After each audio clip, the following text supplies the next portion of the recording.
জনপ্রিয় বলিউড অভিনেতা সাইফ আলী খানের ওপর হামলা হয়েছে।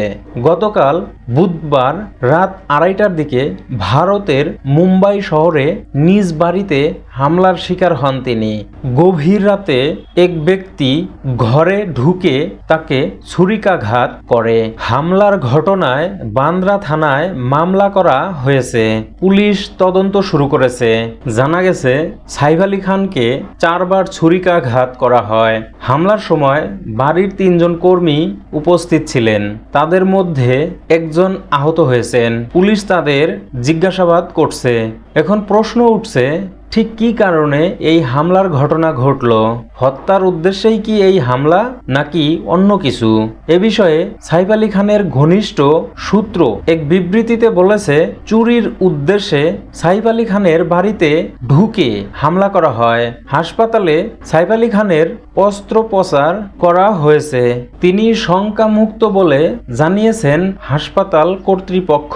এরপরও ভক্তকুলের প্রশ্ন, চুরি যদি উদ্দেশ্য তবে ছুরি মারা হলো কেন? আর বাসা থেকে শেষ পর্যন্ত কিছু চুরি গেছে কিনা, এসব প্রশ্নের উত্তর মিলবে হয়তো তদন্ত শেষে। মুম্বাইয়ের বান্দ্রা ওয়েস্টে স্ত্রী কারিনা কাপুর এবং 2 ছেলে তৈমুর ও জাহাঙ্গীরকে নিয়ে থাকেন জনপ্রিয় অভিনেতা সাইফ আলী খান। গতকাল বুধবার রাত 2:30 নাগাদ বাড়িতে ঢোকার সময় অভিনেতা সাইফ আলী খানের ওপর হামলা হয়। কারিনা কাপুর ও বাচ্চারা নিরাপদ রয়েছে বলে জানা গেছে।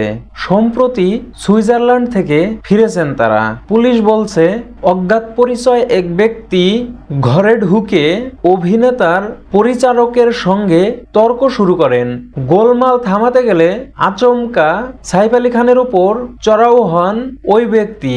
অভিনেতার গলায় 10 সেন্টিমিটারের ক্ষত, আঘাতের চিহ্ন হাতে।